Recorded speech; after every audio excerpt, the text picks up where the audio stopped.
just going to be in problem-solving mode. There you go. Thank you. You're welcome. That's okay.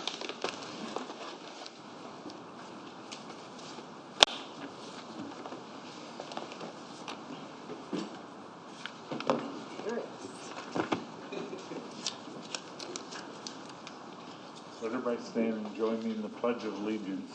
I, sir, have the right to The United States of America. and to the Republic for which it stands, one nation, under God, indivisible, with liberty and justice for all. Different directions.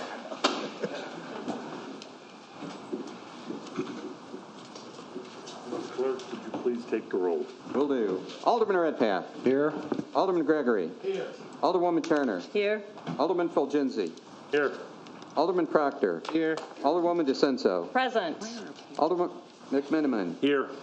Alderwoman Connolly. Present. Alderman Donlin. Here. Alderman Hanauer. Here. Mr. Chairman, a quorum is present. Thank you.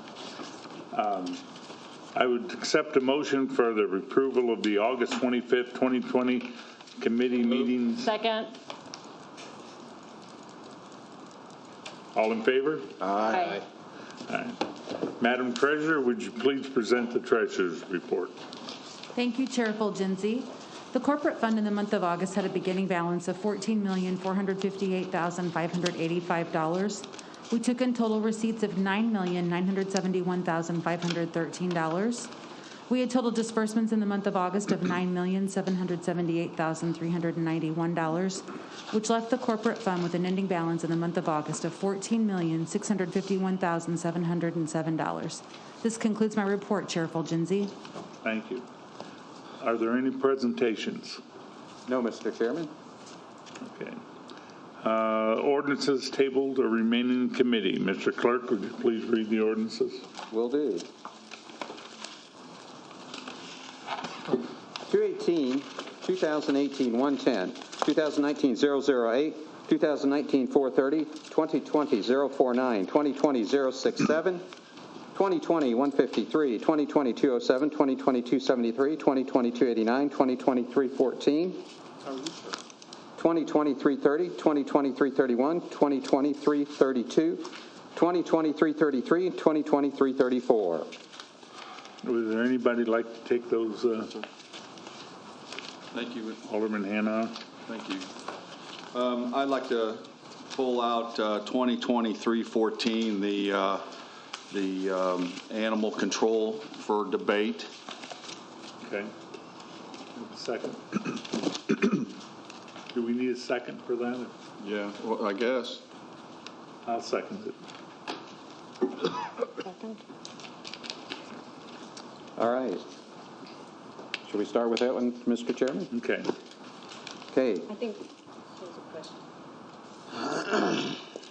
It's my understanding that this contract is still being discussed as per Corporation Council conversation just a few minutes ago. So I don't think. I could give you a quick. You may recall, Alderman Hanauer, I think you had actually asked about this. I have reached out or contacted the county about the current situation to make sure on the wording. I've not been able to find out if they did send it back to the advisory committee. I did tell them, though, that we needed a final result before the next council meeting. So if you wanted to send it forward on debate. That's my thought process. Okay. Because, very good. Mr. Chair, Go ahead. because my thought about this is we got to figure something out. They've been providing the service. We either have to pay them for last year and then we have to come up with our own plan, what to do going forward, or we need to pass this and try to figure out what we're going to do for the next year. But I think that it's something we need to act on. It's over half the years has been done, so by the time we get done with this, it'll be negotiation for next year, or whatever. Somebody has to come up with a plan on what we're going to do going forward.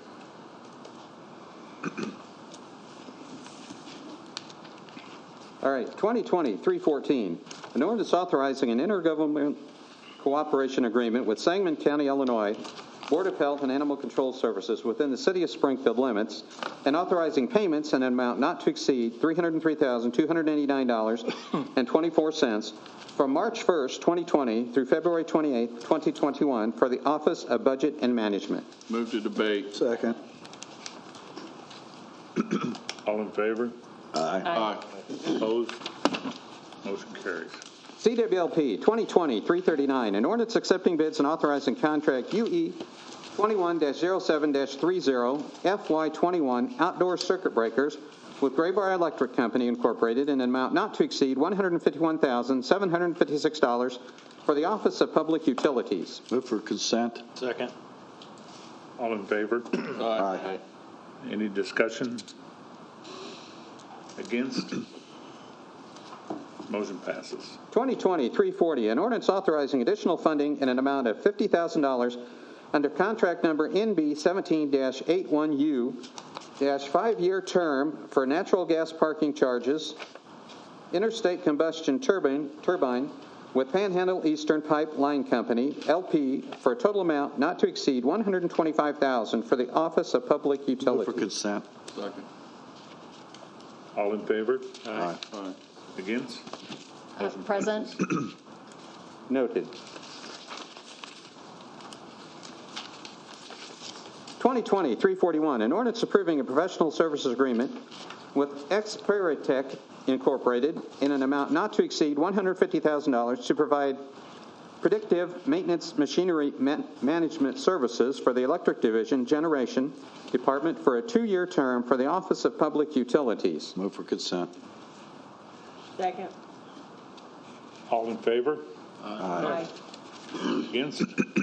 Motion passes. Public Works, 2020-342, an ordinance authorizing execution of a construction engineering agreement for the Drawbridge Road Bridge over the Old Jacksonville Branch, MFT Section 19-00485-00-BR, SN 084-6405, with WHKS and Company Engineering in an amount not to exceed $120,000 for the Office of Public Works. Move to consent. Second. All in favor? Aye. Any against? Motion passes. 2020-343, a resolution notifying the State of Illinois Department of Transportation that motor fuel tax funds in an amount of $120,000 may be used for the DRA for the Drawbridge Road over Old Jacksonville Branch, MFT section number 19-00485-00-BR for the Office of Public Works. Move to consent. Second. All in favor? Aye. Any against? Motion passes. 2020-344, an ordinance approving the final plat of Club Car Wash Minor Subdivision for the Office of Public Works. Move to consent. Second. All in favor? Aye. Against? Motion passes. General City Business, 2020-345, an ordinance approving the appointment of Charlotte Johnson to the City of Springfield Retired Employees Advisory Commission. Move for debate. Second. All in favor? Aye. Against? Motion passes. 2020-346, an ordinance authorizing a lease extension agreement with T-Mobile USA Tower LLC and CCTMO LLC. This ordinance authorizes a lease agreement with T-Mobile USA Tower LLC and CCTMO LLC. Move for consent. If we could, if you wouldn't mind, could we hold this in committee for at least till the council meeting or maybe the next go-around? This, is just a tower lease renewal. It's an existing one. It's up December 31st of 2021 next year. They brought up actually trying to expand it a little bit to include another one of their locations, so I'm just waiting to get that information back from them. So if we could just stay in the committee for the moment, then we'll give you an update as soon as they send the other location. Okay. Thank you, Chair. Mr. Zirkle, where are these located? I'm asking about this one and the next one. I can get you the addresses, the charts that I've received. I can send you a map. Okay. It's designated, but they're mostly actually by longitude and latitude. But I do have a map that shows the dots where they're at. Do you know what part of town they're in? They're spread around, Okay, yeah. right, thank But I'll be happy to share that on both of those. thank you. I'd like to make a motion to hold that one in committee. Second? All in favor? Aye. Against? Motion carries. 2020-347, an ordinance authorizing a leak extension agreement with VV-S1 Assets LLC. And just, if I might, just very briefly, again, this is the same situation where there are longer lease proposals. This is just on a renewal, and these would be for a fixed 10-year term initially with 3 5-year terms, and then getting fixed rent for each of the locations at $1,500 a month per tower, and then with a provision for a 15% revenue share for new tenants. So it's basically pretty routine. It's just a 10-year fixed with 3 5-year options. Move for debate. Second? All in favor? Aye. Aye. Against? Motion carries.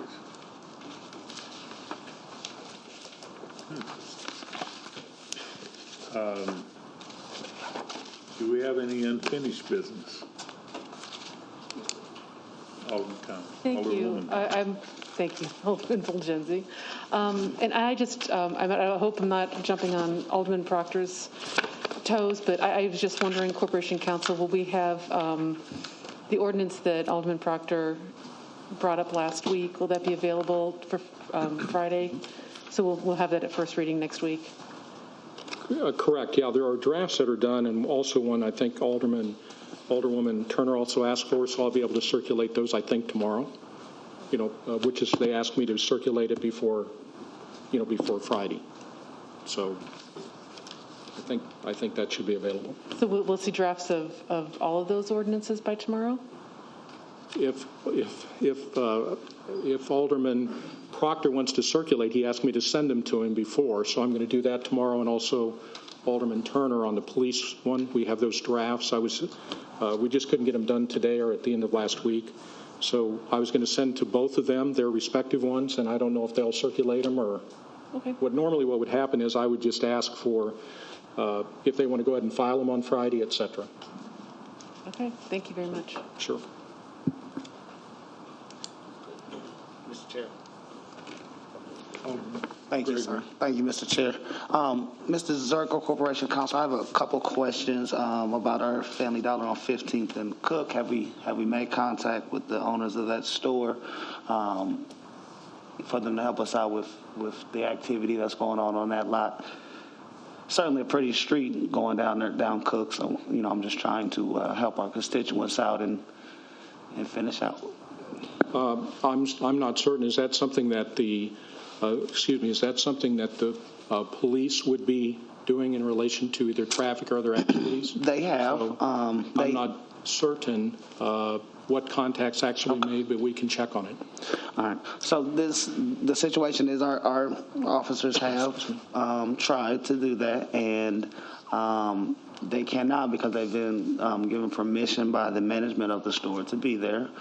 I know that we had a similar situation when Dollar General was building on 11th and Ash, and we were real hesitant about bringing them into our city for things like this, and this is the other brand of dollar store, and I'm just looking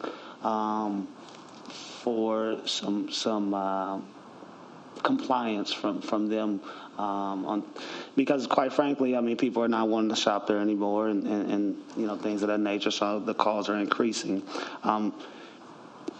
And I know we had just recently passed a convenience store ordinance and things. Is there a way that, I don't know if we're at our 60 to 90 days that we put in there yet, but what I would like, and I can email you these things, but an update on what those stores have done to update to meet what we have asked, and how long we are from that if we're not there yet, please. Thank you. No problem. I will check or coordinate with the chief or with SPD, and we'll find out the status and let you know. Thank you. Is there any other unfinished business? Alderman DeCenso. Thank you.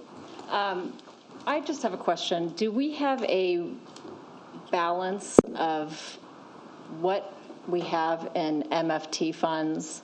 Because I see it being used for everything from engineering to buying properties. And, as we know, we have some issues in Ward 6. And I want to know if there's a certain tally or balance that we have in our MFT funds. Yes, Treasurer. Can I speak, Chair Fulgenzi? Is it okay for me to answer, Chair Fulgenzi? I can't hear you. Sorry. Can I Take your mask answer? off. Yeah, you can answer. He says yes. Sorry, I'm blind. Can't hear.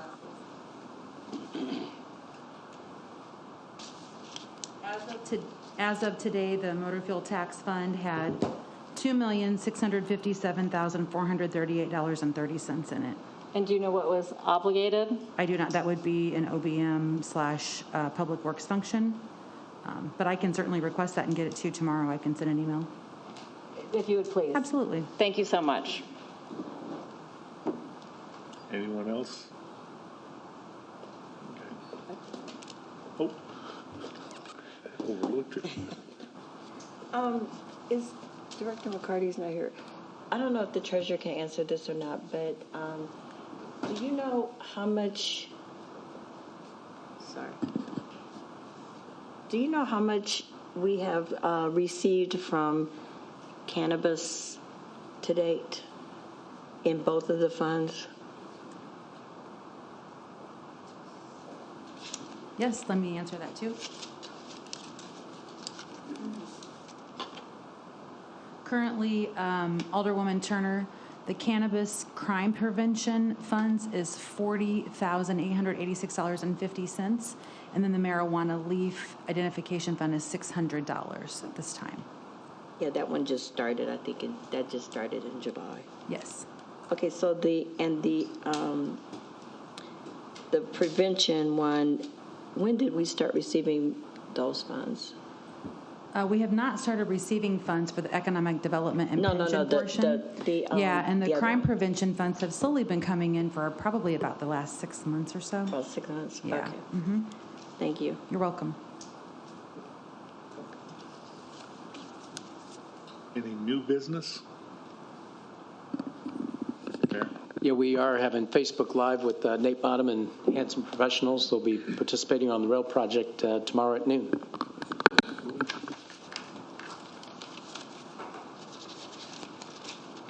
And now the citizens' request to address a committee. Polly Poskins.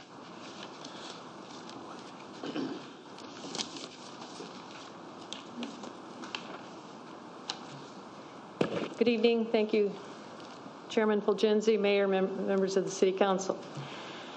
My name is Polly Poskin. I live at 2361 South 7th Street in Springfield, and I'm here this evening on behalf of ICON. So every year since 2014, Springfield ICON has recognized individuals, organizations, and businesses who make an objective, measurable, and positive impact on the quality of life for Springfield residents through our Good Neighbor Awards. So on our website, springfieldicon.org, there's a nomination form that you and anybody listening can use to submit a paper application, and the deadline is September 25th. So although the pandemic has put a halt to many of our usual activities, work in our neighborhoods has continued by those dedicated to making a positive difference in the city. And I want to thank our Public Works Department, our firefighters, and our police for those efforts. So then on September 28th, we will select one award winner in each of the 4 categories: individual, community organization, business, and public service. Winners will be recognized in a video presentation, so we will not be coming together kind of in our usual, forum. But we will have video presentations during the ICON Annual Celebration Week of November 16th. And then we're going to have, on November 19th at 6 p.m. on Thursday, local panelists will speak to the topic from resilience to collaboration. And we appreciate your resilience and the way you have worked together to address historic issues, keeping people safe during the pandemic, proactively addressing budget shortfalls, doing what you can to mitigate the economic impact and the important work of anti-racism.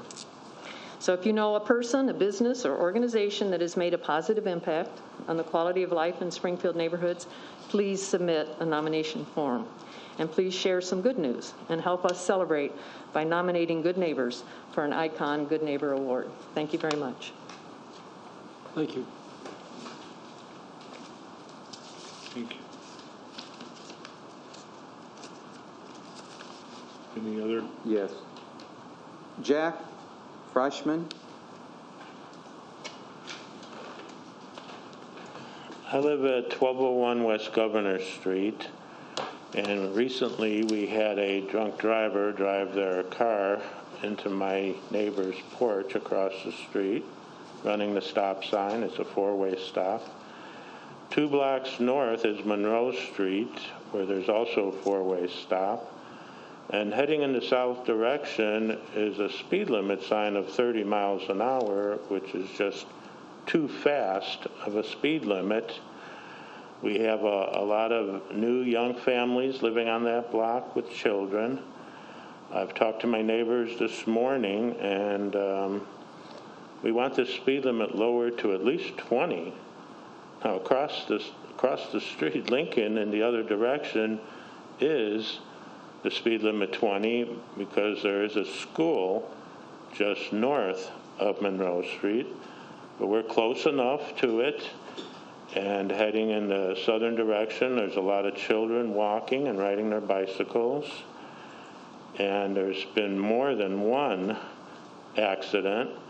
And so I just propose that we lower the speed limit to at least 20 and put up a warning sign that there are children playing. Any questions? Alderman Conley? I just want to say thank you for coming in. I've heard a number of people with issues with the speeding around Monroe, and I saw pictures of that accident on Governor that was ugly. So I'll certainly bring the issue up with our Public Works, and I appreciate you coming in tonight. Thank you. Absolutely. James Johnson.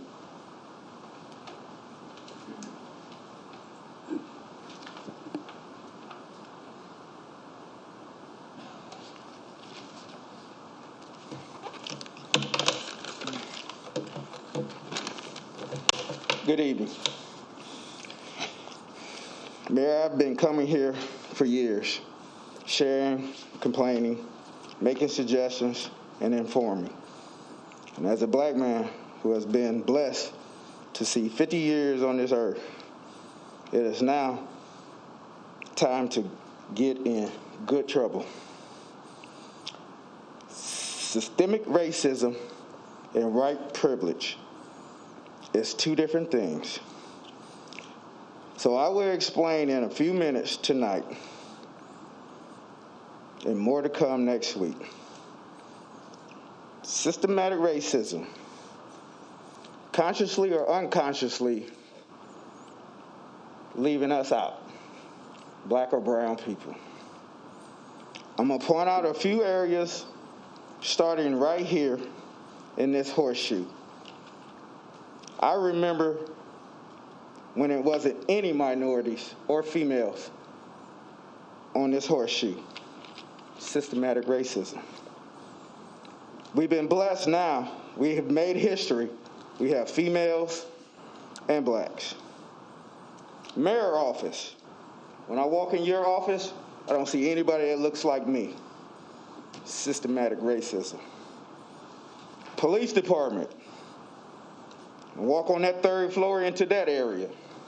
Nobody looks like me. Fire department. Same building. Nobody looks like me. Systematic racism. The fire department, as of today, have no black females in 2020. That's sad. CWLP, Public Works, in this same building. You might have one black.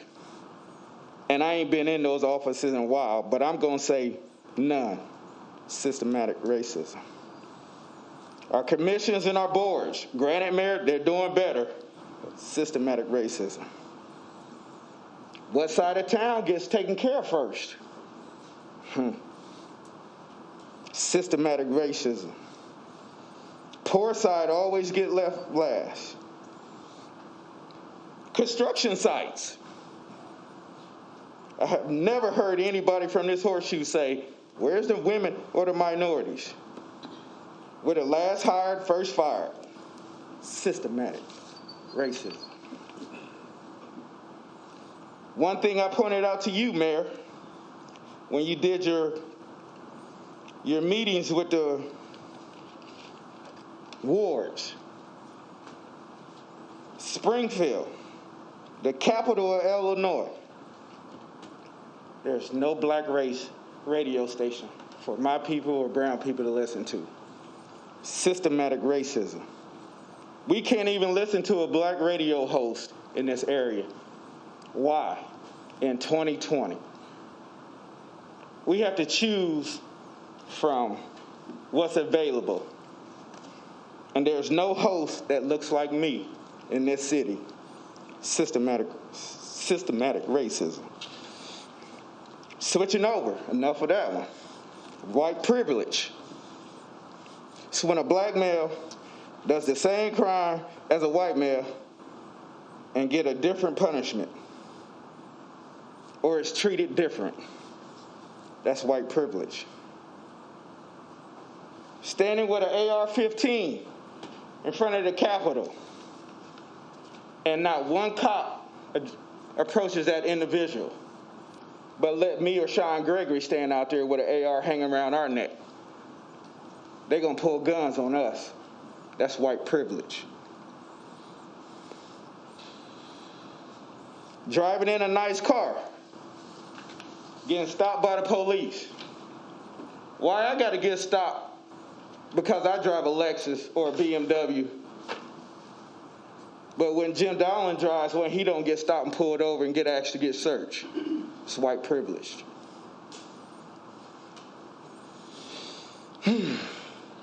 White males can commit crimes with the city and keep their jobs. Black males are let go or actually quit. CWLP has white males that are hanging noose and still keep their job. White privilege. White males can go to court for the same charge and get a lesser sentencing. White privilege. My time is up, and I'm going to stop right there. But next week, I will answer the questions of the racial injustice in America, and I'm going to speak from the heart of a black man that's been here and dealing with this, but nobody comes and asks us how we feel or what's the issue. So next week, I'll be sure to be here, and I'm going to lay it all out, because what's happening in this country, I really don't want to see it happen here. But we got to make change. And until we make change, what's going on is going to keep happening. Because there's some young people out there that they're just not going to stop. And I don't want to see it here. So I'll be back next week to lay it all out and answer all questions from a black male's perspective. Any questions? Thank you, Mayor. Mayor, thank you. Thank you. Yeah, actually, the AR-15, when was that? The rifle?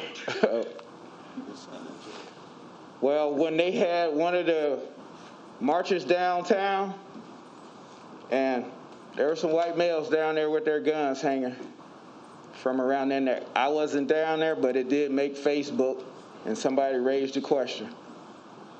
But it happens all the time. If I stand out in my yard with my gun hanging across my neck, I guarantee you SPD gonna roll up with their guns pulled. So, it was actually during one of the marches when they were protesting about the face mask, face mask directive from Governor Pritzker. Thanks. You're welcome. I'm sorry, I forgot something under new business. I was out at the lake over the weekend enjoying a beautiful day with my son and my niece, and a political parade, boat parade, was taking place. And since Lake Springfield is our lake, I was wondering if there was permission that was granted to this boat parade. There were several other boat parades around the country, just like this one. And I'm just wondering if they needed a permit. I've had several questions about it. I've had several complaints about it. They were out there hooting and hollering and tooting their horns and having a jolly old time on Lake Springfield. And the last I knew, we couldn't conduct political activities, at City Hall or anyplace else. So just trying to get a little clarity on what it means to, or how the lake is used and if that's appropriate or not. I think that's all changing now. Doug?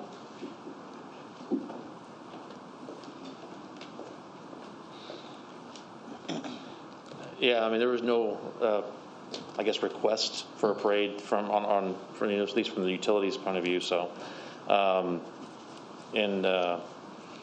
I can't say that there's ever been a time that I know of that a parade actually type occurred, or a trail of boats, or whatever you want to call it. And that was the comment I got from people standing around me. They're like, in all my years of coming out to the lake or sitting around the lake, we have never seen anything like this. It was something to see. People have a right to free speech. If I put a flag on my boat, I've got people wanting to go get a bunch of people.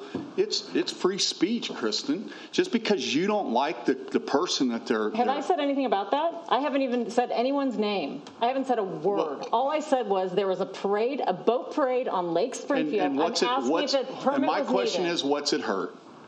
Are we going to stop boats from being able to do whatever, drive across the lake now? We have regulations. Yes, we have regulations on the lake. There's no regulations that people can drive their boat in a group of... That's what I'm asking. There's no regulations on it. That's what I'm asking.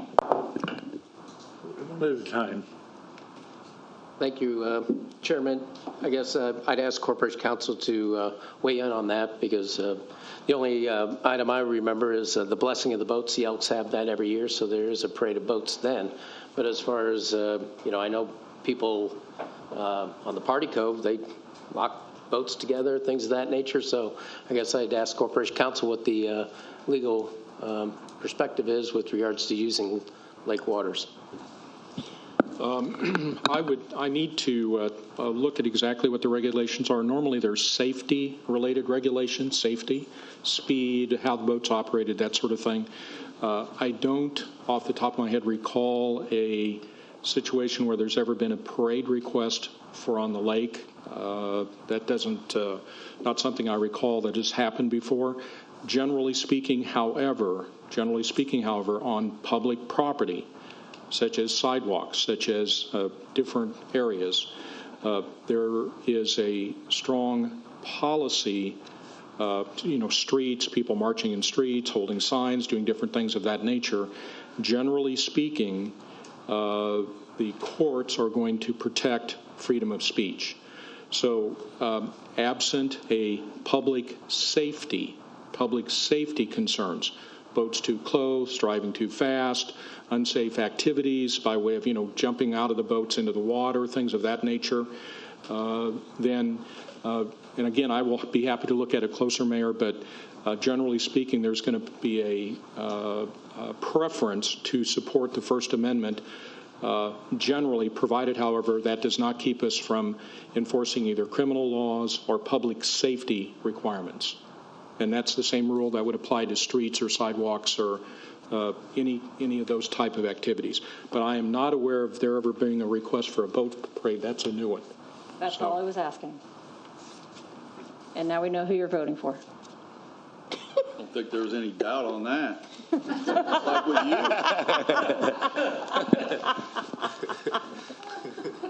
Any other Can I citizens? have 10 minutes? Can I have 10 minutes of your time, Alderman Hanauer? Josh Zabo.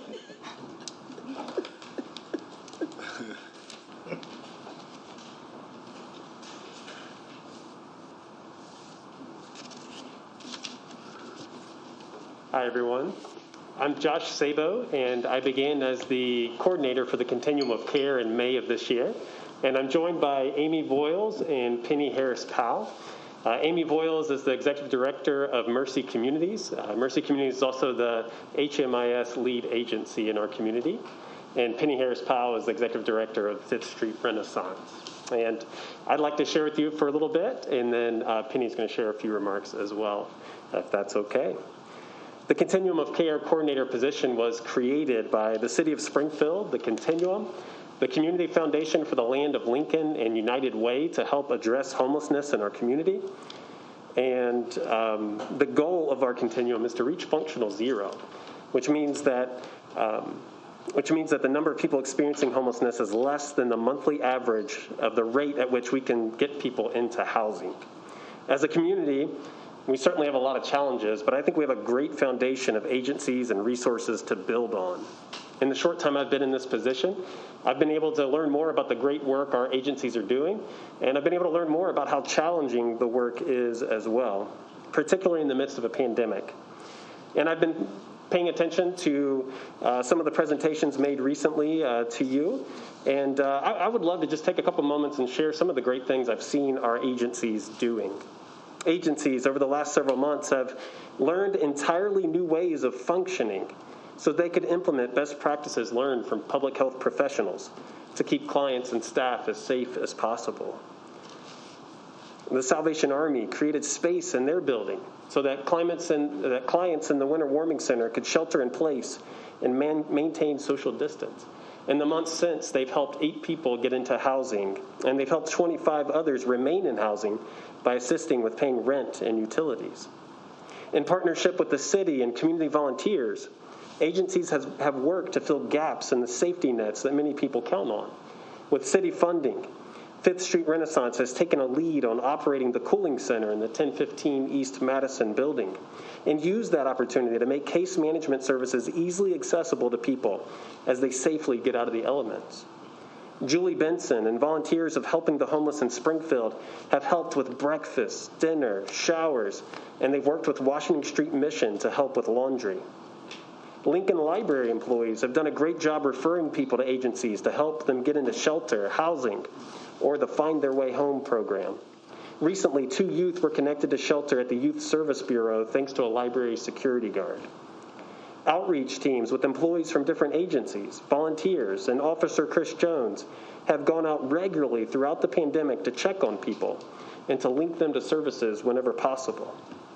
A Resolve team has been created by Helping Hands, the Sangamon County Department of Public Health, SIU Community Pandemic Health Workers, and other agencies, so that if a person experiencing homelessness tests positive for COVID, the Resolve team springs into action to quarantine, give them a space to quarantine in a hotel, and then during that time wraps services around them and helps them exit into housing. Housing agencies in Springfield have used the Housing First approach since 2018.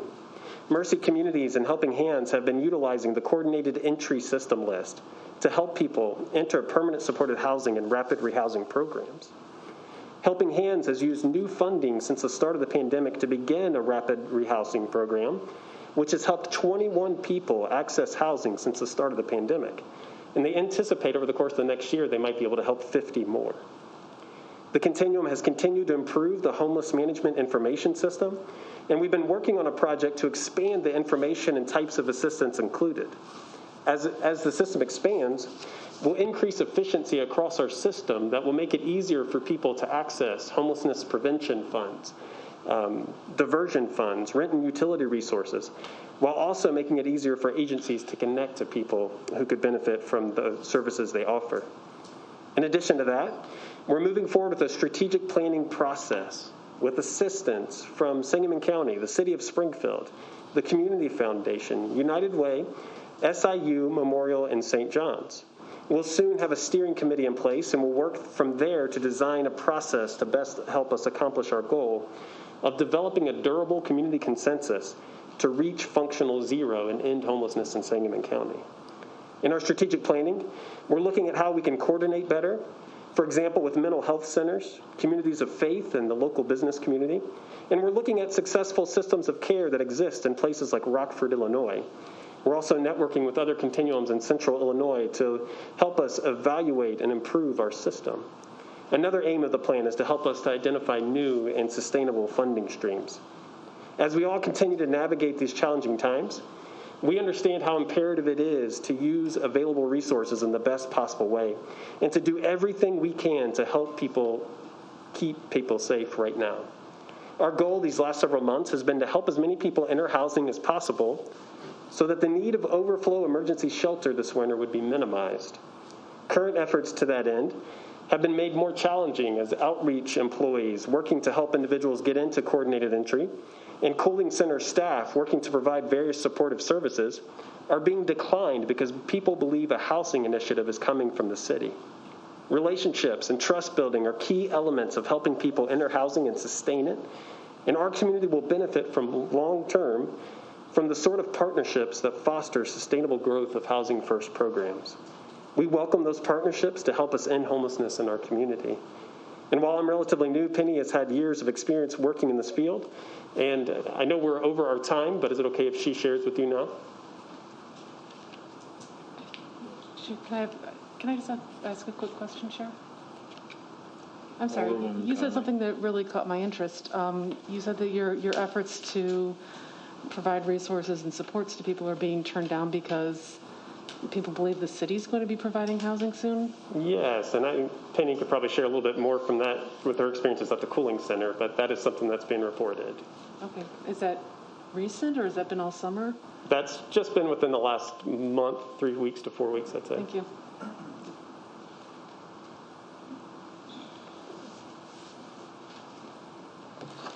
Are you going to be able to hear me with my mask on? Okay. So I am probably maybe both the oldest and the oldest member of the Heartland Continuum of Care. And I have been serving on that committee since before 2002. Can't tell you how long. I've heard a lot of things about our continuum, and there are a lot of good things about our continuum. I'm hearing a lot of negative things about our continuum. Have we had problems at the continuum level? Of course we have. Have we made mistakes? Absolutely. Have we had issues that could have been handled different? Yes, most definitely. But as a part of the continuum, I'm proud of the work that the agencies have done to unify and to work together during this time. Our communication, our meetings, our direction, our organization over the past few years has improved. We have been looking, as Josh said, at best practices and how to do things better, how to get more funding into our area, how to address the issues of homelessness. We've met with Mr. Fallon several times to learn about his plan that he's been consulting with the mayor on. John shared that he wasn't able to share it with us. Hopefully it's going to get shared here this evening. With that being the case, our agencies are continuing to help people in all the ways that we can. We continue to work to increase housing opportunities. We would have loved to have been at the table that brought John here to work on this issue. Our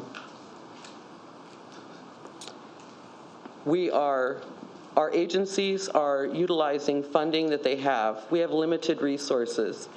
I've heard conversation about all the money that sits at the table in the continuum or within Springfield. And it's fine to say that my agency has a budget over $1 million. The challenge in that is that $1 million plus runs 21 programs, and only $80,000 of that is for my shelter. So it seems like an overstatement to make that comment. There's an assumption there. We've made great strides with regards to utilizing the coordinated entry system, adopting to the crisis response system. We've created task groups. We've hired a coordinator. All things that are meant to improve us and the homeless system in Springfield. Our agencies are running at max capacity with the staff that we have. You know, typical case management levels would be 10 to 15 clients per case manager. My case managers are running 25 to 50 cases throughout our programs. So to say that we're not doing enough, to say that we are not holding our share is not a fair statement. Fifth Street has been an active partner in working to address homelessness. We took on the Cooling Center because we wanted to not just create safe space for people, but we also wanted to connect them to supportive services in ways that prepared them and connected them to housing opportunities.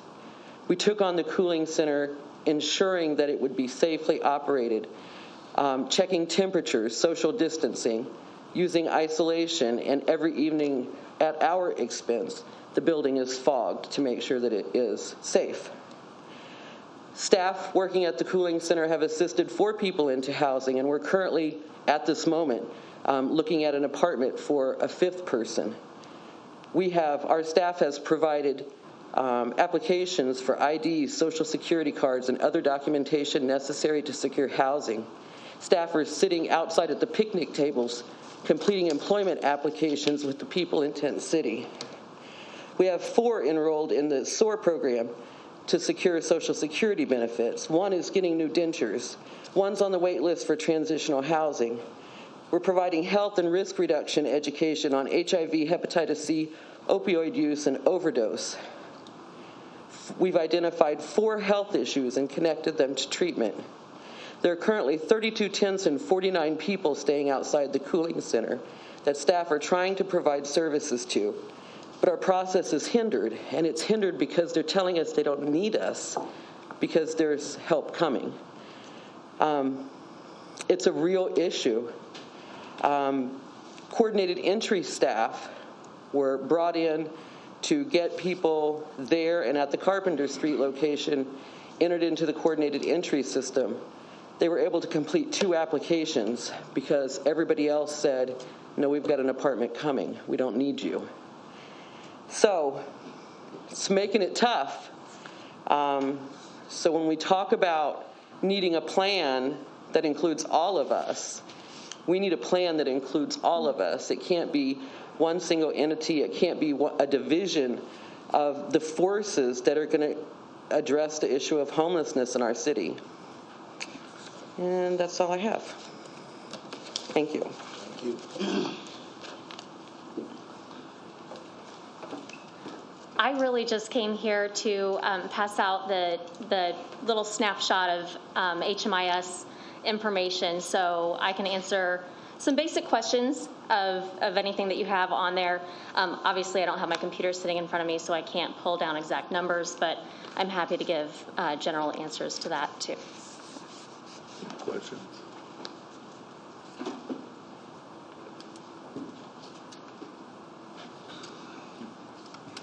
Alderman Turner. Alderwoman Turner. Thank you. I appreciate all of you coming. I know that the work that you do is very difficult, even in the best of circumstances. And given the pandemic and lack of funding that's coming down, it makes it even more difficult. So I really appreciate the work that you do. And I think that when people talk about assessing and agencies, especially not-for-profit agencies' budget from the outside looking in, there's a lot that has to be taken into consideration because most of these agencies are totally dependent upon donations and state and federal funds. And when they set their budgets at the beginning of their program year, they are looking at receiving those funds because they have been promised that they were going to get those funds. But as we all know, especially those of us that have worked in state government, many things can happen from the time that someone tells you you have received grant funding to the time when you actually receive the funds. It can, it can be slashed, it can be cut out altogether, or there can be a year delay. And while all of that is happening, these agencies are required to continue to provide services. So, it's just very difficult for someone on the outside looking in to assess budgets and what you actually have to work with, working capital, as opposed to on the paper budgeting capital. So I hope that we can, this is, every time we talk about this, every time we talk about homelessness in Springfield, I always say that I think that it is one of the biggest failures of our city, that we do not have a coordinated effort and approach to addressing homelessness in our city. And I think that if we don't focus on the word coordinated, it becomes even more difficult for us to move forward in providing services, because we have a lot of agencies that are doing some really good work, and if they are, and most of them have very good working relationships.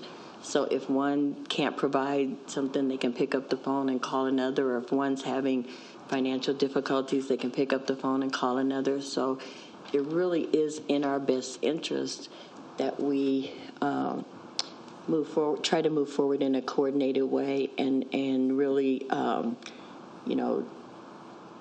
look at that word coordination and try to do as much as we can to work in a coordinated fashion. Can I respond to that real quick? Yeah. I just want to say thank you very much. I completely agree with you. One of the things that Penny alluded to earlier was that 2 years ago, I guess I came into the Continuum probably about 5 years ago, and it was a mess. It was a disaster. No one was working together. It felt like everybody was working against each other, and you were competing for the same funding. I can tell you that in the last 2 years, but specifically in the last year, our Continuum has grown by leaps and bounds. All of those things that Penny mentioned have come about in the last year. The coordinated entry has been really revamped, or we're working on revamping it to include much more rapid rehousing, as we are now receiving funds for rapid rehousing. Hiring the coordinator, all of that stuff has come about in the last year, and it's grown exponentially. I'd like to invite any of you to attend a Continuum meeting. We hold them the third Thursday of the month, now via Zoom. And Josh has that information. You can always log on to heartlandcontinuum.com to sign up, and you'll receive the emails and the updates that Josh puts out. Alderman Hanauer and then Gregory. Yeah, thank you. So you guys already try to find housing for people that are able to handle housing on their own, correct? Yes. And approximately how many a year are you guys able to acquire, and how many people stay in their housing once they get it? I would say that most of that's done through street outreach. As far as finding and assessing people that can handle it on their own. Helping Hands does a lot of that through their payee program, and keeps those clients out of the shelters and in their homes. But primarily, our agencies are working with funds to provide permanent supportive housing, where we're providing the wraparound case management services to make sure that they can maintain housing for the long term. So we don't typically find housing for people that can just go out and find housing on their own, but we work with them to make sure that they can stay housed, especially with the new rapid rehousing funding, especially the money that's come down through COVID. There's been a lot of rapid rehousing funding going with that. And that can be, I want to say it's average about 6 months. So we can pay their deposit and their 6 months worth of rent, provide them ongoing case management services so that they can maintain that. Actually, they take over the lease typically after that 6 months. So. And also, you know, Fifth Street Renaissance operates about 70 units of agency-owned housing. And in addition to that, we operate community-based master leasing type situations where we lease a unit, we put the client in, and we do that because of criminal histories, evictions, things like that. But also we operate the homeless prevention program, which is meant to keep people off the streets, to keep people out of the shelters. So it's people that are behind on their rents. As Amy mentioned, there's been a significant amount of money that has come through COVID that is going to really assist, because we have a much bigger problem getting ready to happen. What is getting ready to happen with homelessness as a result of COVID is an issue that I don't think any of us are anticipating. And so we are working towards addressing those issues.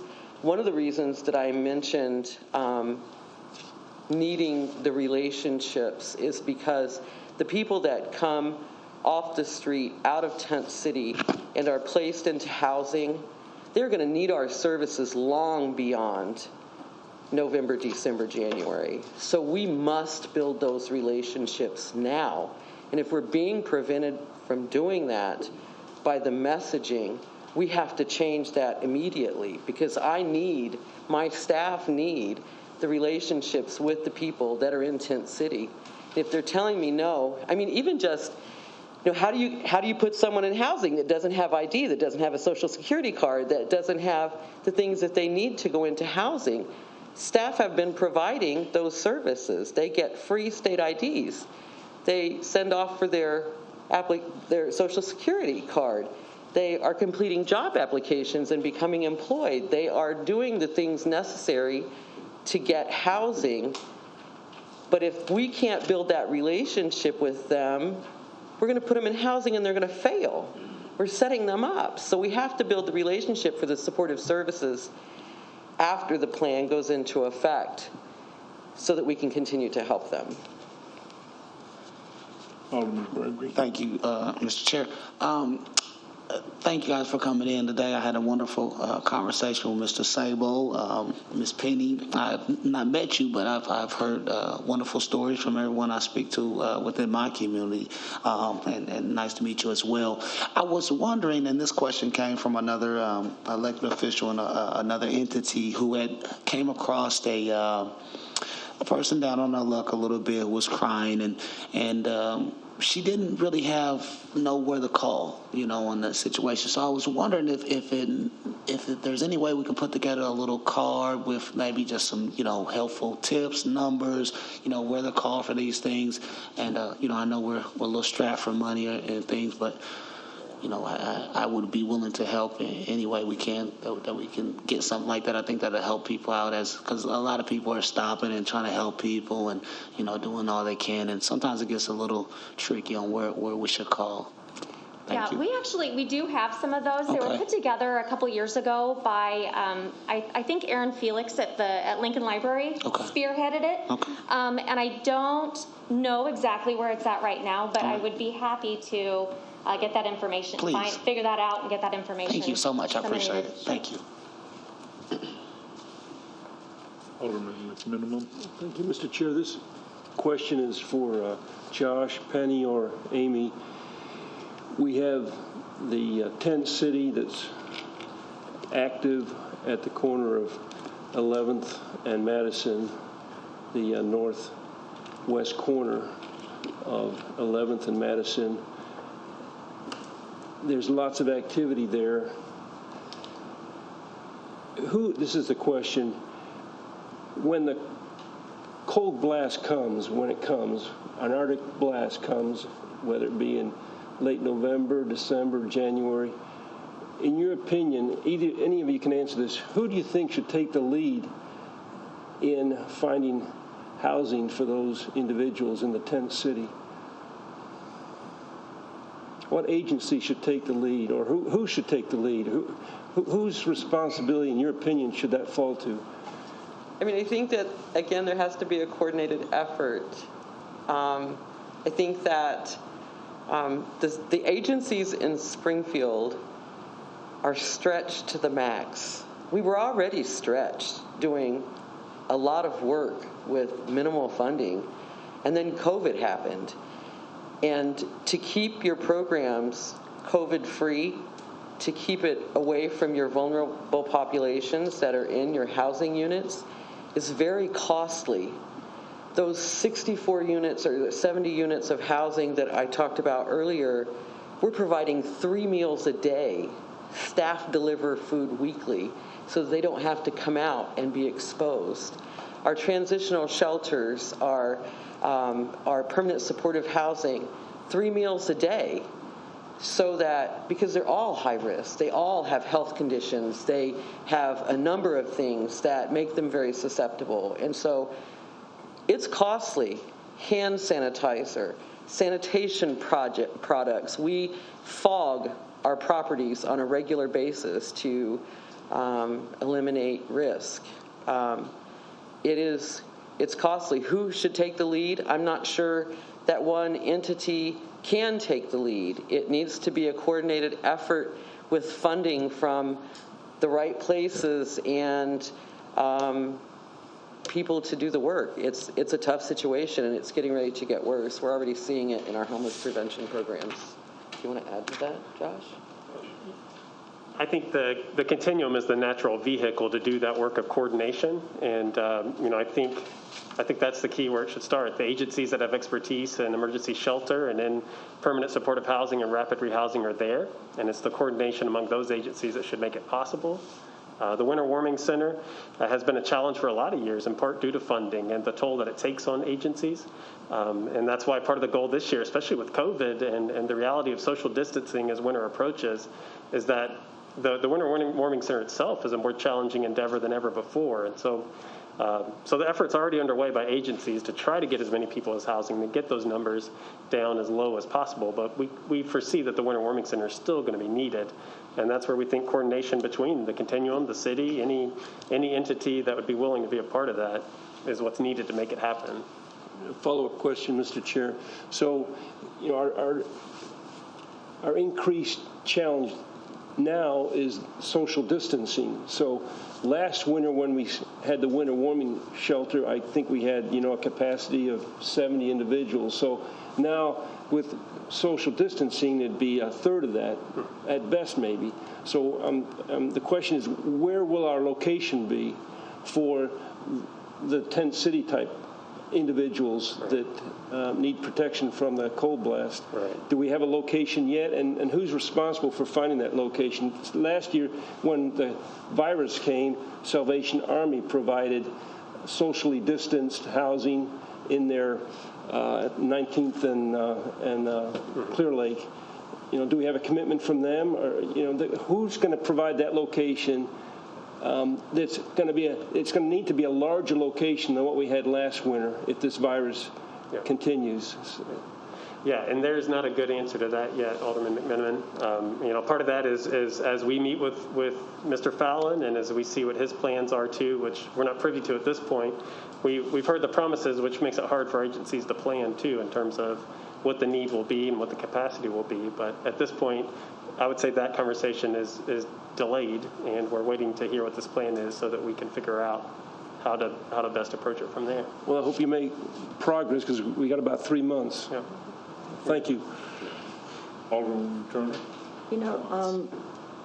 When you talk about coordination, and Alderman McMenamin raises a good point, those are conversations and plans that should have been underway long before now, and we're talking about they need to get underway. They should have already been underway. And I was never a proponent of the whole tent city concept, because I think what happened is that it became, it almost became normal, and people, not only homeless population, but people in this city embrace Tent City as an alternative.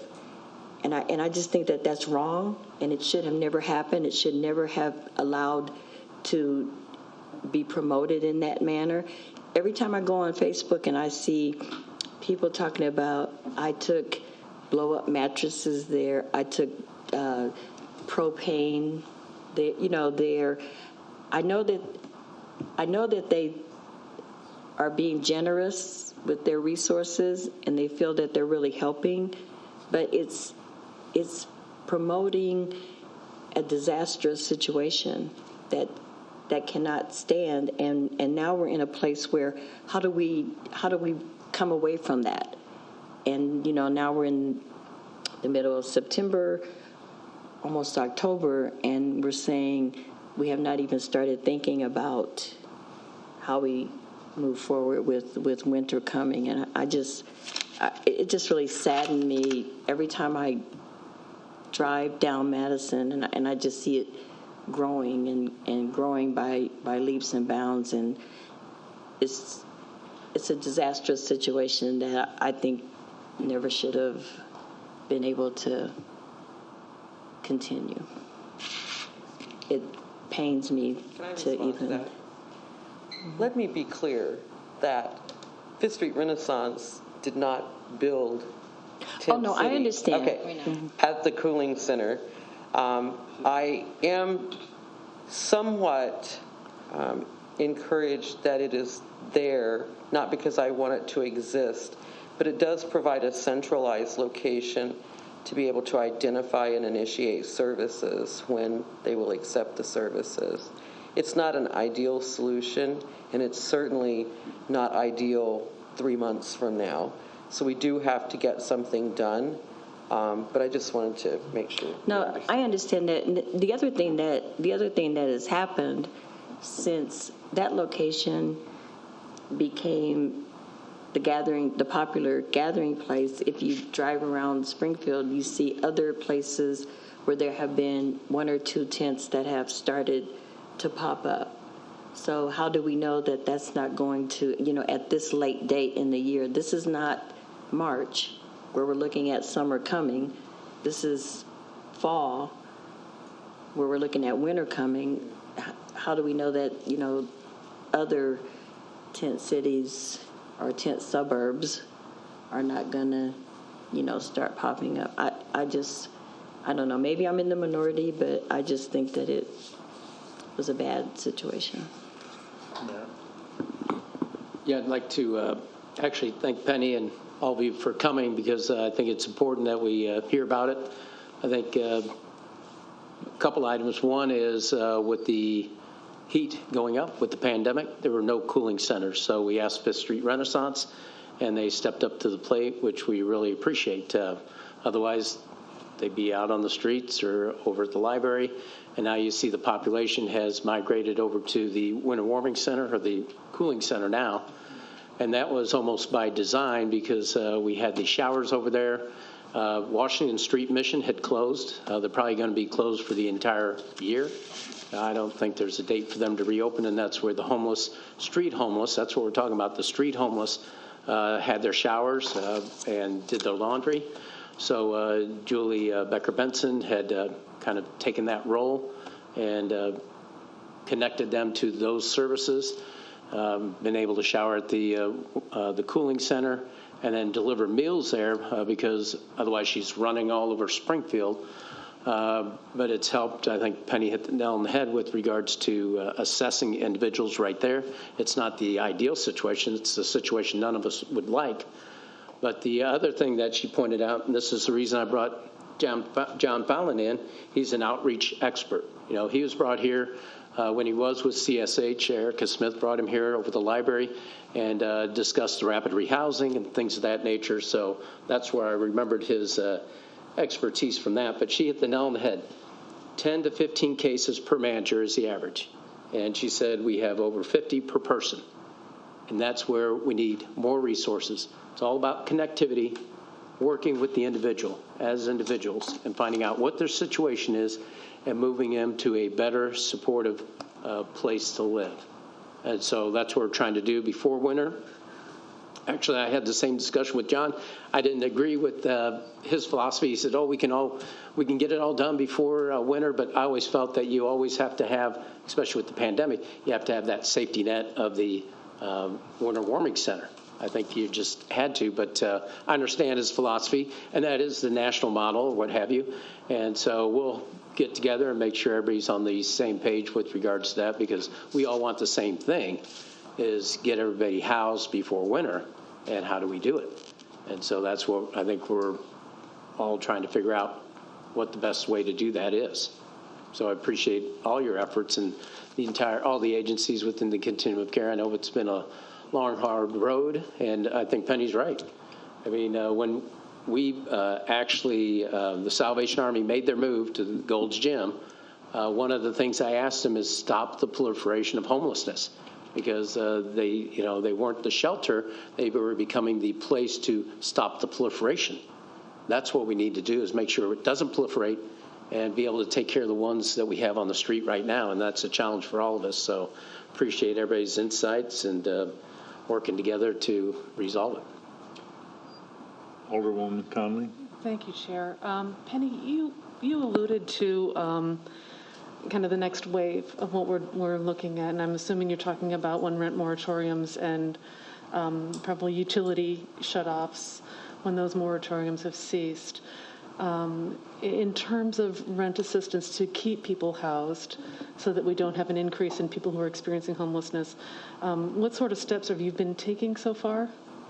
Or does the continuum, I guess I'll ask this sort of as a panel question, does the continuum have something in place to start addressing that? And then also, Penny, when you're done, Mayor, I'd certainly appreciate an update on our housing, our rent and payment supports. I know we probably exceeded the amount of money within the first 48 hours, but certainly would like an update on that.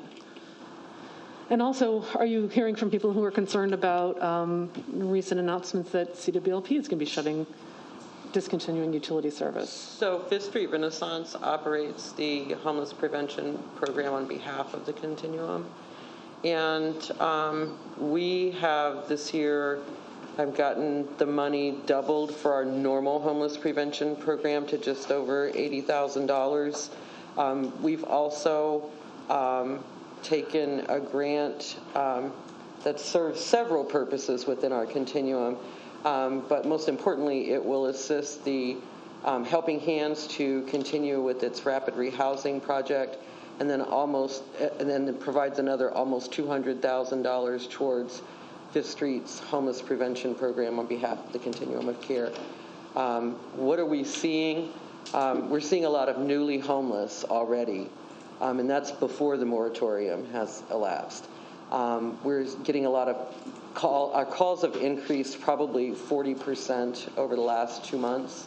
And we were already receiving 40 to 50 calls a day for assistance. The need is going to be great. And at the end of the year, I think that we're going to truly see what the real problem is, because people are not making the income that they were, and some people were barely getting by anyway. So, do you want to add to that? I was just going to add, in addition to that, the city's move with the CDBG obviously is a great resource, and then the emergency food and shelter program that United Way helps administer has allowed some of those funds to be dispersed to organizations throughout the community too. So there have been more resources than ever before come into our community for those kinds of things. The question is, will it be enough? And I think we're all nervous about that. Certainly.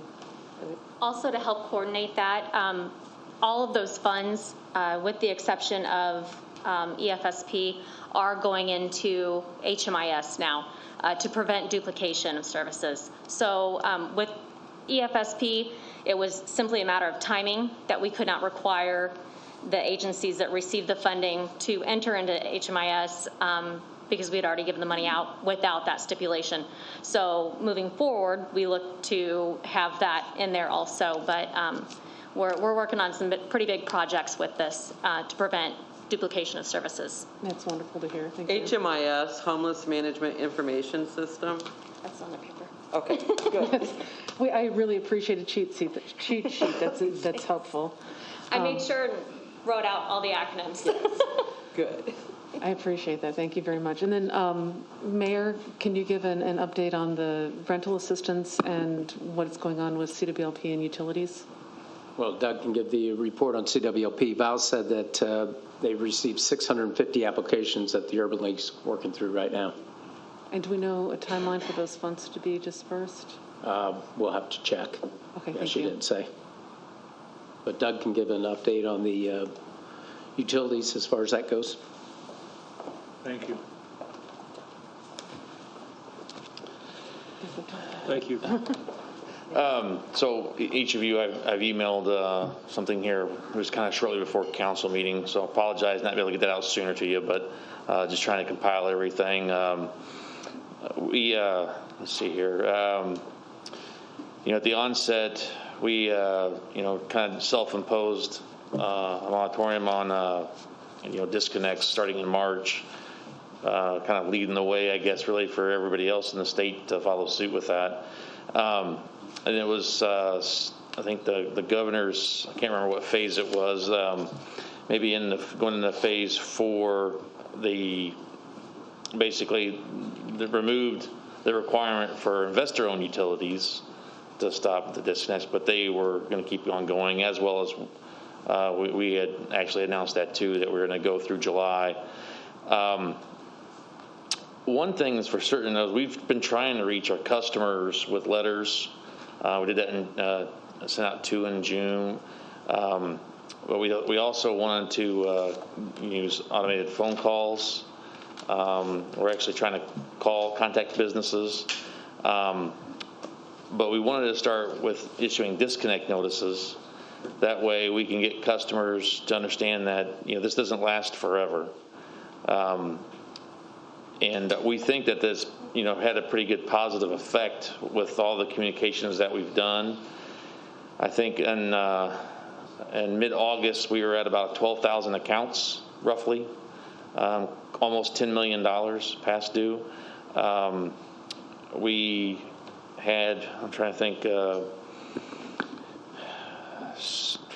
to remember the exact number. It's in the email that I sent you. I don't have that in front of me, but there were quite a few people. It was probably dropped 1,000 accounts that went down, and the dollar amount went down a couple million. So there's a lot of people that are starting to call the commercial office and get on a payment plan. So through all this whole process, we've been, short of begging our customers to get on a payment plan. Contact us, get on a payment plan. You will not be cut. The point of it is, though, is we can't go forever with customers not having any communication with our commercial office. The importance of that is that we can get them on financial aid as long as they qualify. And there's a lot out there right now. LIEP has got a fresh new round of that came out more than a month ago, but there's still a lot available for our customers. So it's important that they do that, because the fear is that once they get so far in debt that they could never recover. And that's not for everybody. No, of course not. But we are concerned about those individuals that are going to be hit the hardest with this, and we do want to get them financial support. So with that, even though the disconnect notices are sent out, and we'll continue to do that for all the customers that are past due that will not communicate with us, they'll still receive those. But at least through September, we weren't planning on doing an actual physical disconnect. Thank you. So I think, Doug, the take-home message is, and that's partially why I wanted you to come up, is, and I apologize, I hadn't seen your email yet. That's okay. But the message is to call CWLP if you receive one of these disconnect notices, and that we are working with people. So I know that people are afraid of that pink notice is scary for a pink color, but yes. So I hope that people take this message to heart and call. Your office has been very helpful. I've had some people contact me and just wanted me to let you know that they had had very good interactions with your business office and that they appreciate that CWOP is working with people because it is scary to let a bill get that big. But so I thank you for that, and thank you for the explanation. I appreciate it. And we've extended our payment plans. Usually we're probably about 6 months for a lot of customers. But as long as they share with us what their hardship is, and I mean we've been going for out a year if they need to. So we're trying to be as flexible as we can. Thank you. Appreciate that. Alderman Hannah. Different topic, but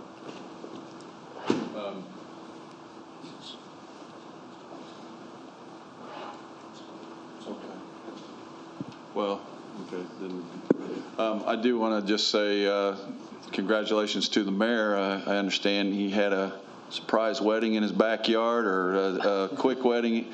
I don't know what, but for your son, and I know the family that married into, and they're good people too. So congratulations. Thank you. Even though they're Cardinal fans, right? They're big Cardinal fans. I don't know how that's going to work out. Sound like nice people to me. Sounds lovely. Not so much. Wow. Is there any other unfinished business? Is there a need for executive session? Just very briefly, I think that Rod is to, regarding the property issues that were talked about, there will be a report available at the council. They're gathering information, should be available quite a bit more detail and exactly what direction it's going to happen. Okay. Could you state your name and address for? Yes, good evening. Thank you, Chair. I'm LaShonda Fitch, the director of Oak Ridge Cemetery. And I'm here tonight because I wasn't able to attend last week's meeting to address the businessman who was interested in the tour on the cemetery grounds. And wanted to let you all know that all of the events have been canceled due to COVID. And so I wanted to share that, along with let you know that Mitch Murdoch is here. He is the board president to address any additional concerns that you may have, because we do have policy that we don't allow for any events specifically for profit in the cemetery currently, and it is in our rules and regulations. So I also wanted to just clarify with Corporation Counsel, if you had a chance to verify the ordinance to find out if that, as far as policy stands from the Board of Managers, or is that something that could be overridden? I believe that, apologize, is that? I'm sorry, I can't hear you. I'm sorry. I was going to say I didn't want to interrupt you if you were done. I'm done, sorry. Alderman Donilon actually had asked that question, I think, at the last meeting. I did get a chance to look at the provisions, and I did see that email earlier, or there was some information earlier that was provided. It seems very clear based on the code and then also the cemetery board authorities that are set out for coordinating and managing the activities there, that would more properly fall within the range of what the board would normally do. I think that was a question that Alderman Donilon brought up. Is it something that would be addressed via permission from the city council, or would it be something that the board would ordinarily address? If I can, Mr. Chair, I understand that, but what I was really getting at is if ultimately the council decided to allow such things, the council as a whole could, a majority vote, allow such activities. Isn't that correct? There could be an amendment to the code that addresses those kind of things. Yes. And really what I was getting to is obviously the mayor is the chief executive and has some administrative authority on a daily basis over what happens at the cemetery, and we have some legislative authority. And I think you just answered my question. Thank you. Alderman Hannah. And I guess from my perspective with that, and I understand not having it in the evening, after hours, that could be cost prohibitive or whatever, although he said he would put money towards paying the gatekeeper or whoever. I guess my concern is we need to do better at trying to get more people into the cemetery. I do agree with him that it could lead to other people buying plots and whatever, but it seems like you know, we should try to enhance, you know, the visitors' perspective to the cemetery, and I didn't see any major problems with the exception of the overtime and you know how to pay for it and whatnot. That was my. I just think we really need to push to get more tourists into the cemetery, because a lot of people, unless you go to Lincoln's tomb right out there, you don't go anywhere else, and there's a lot of cool stuff out there. It is, and I couldn't agree with you more. Are there any other questions for myself or Mitch Murdock? Mitch, you have something you want to say? I do. I'm Mitch Murdock. I live at 2109 Redlands Drive, and I am currently the president of the Board of Managers. I agree with everything you said. We want more out there. First of all, have you ever been out there at night? No, because it's closed. There is not one light in the entire cemetery. And we're talking about people walking around the cemetery with flashlights, and that's all the lighting they'll have.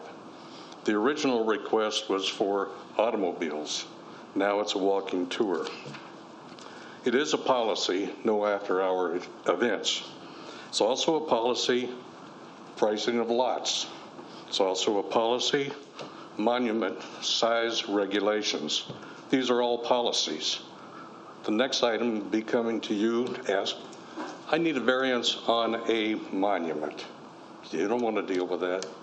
That's why the mayor appointed us, the council confirmed us in. You gave us powers and duties. Among those powers and duties was to establish and approve policy, and that's what we've done. Questions? Yeah, I understand that, but you're not an elected official. We are. We Correct. Will answer to people. We do. And ultimately, this is where everything stops, right here. This is where it stops. And I appreciate the work that you guys do, and I've said this to other committees, but this is where it stops. We're ultimately the people that are responsible for everything. So you do the policies, but ultimately it's us that makes that vote to vote them in. We do it. You guys recommend them. That's the way I see it. I don't see it that way, Ralph. Are you saying you want to amend something? I agree. They are elected officials. No question about that. You charged us with these duties by appointing us to this board.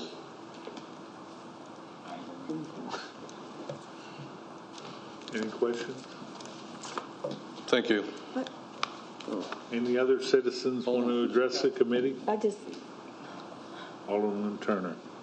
Not to be argumentative, of course, I never am.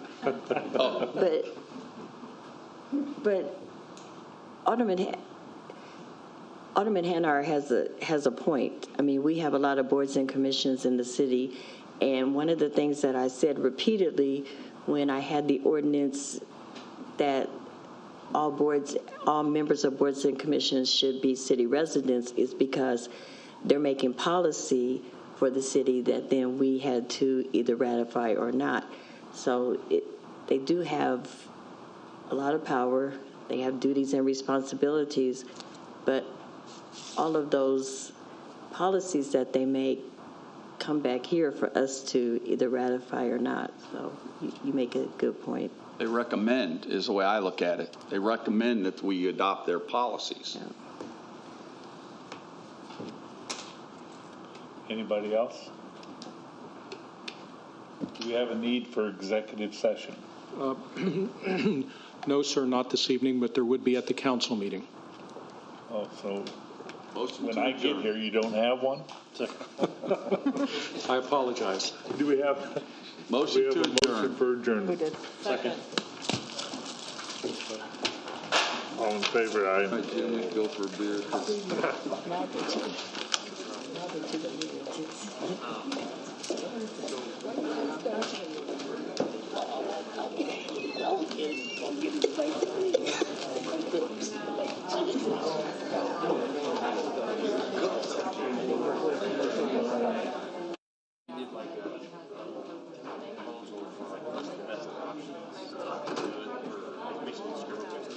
Thank you for bringing that up so I can do that.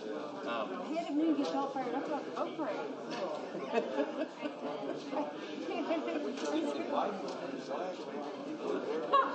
He does stuff like he just They're about this big. for a parade. They're like Steve's. We'll get out of the basement. See you, Mr. Did you get your videos? No.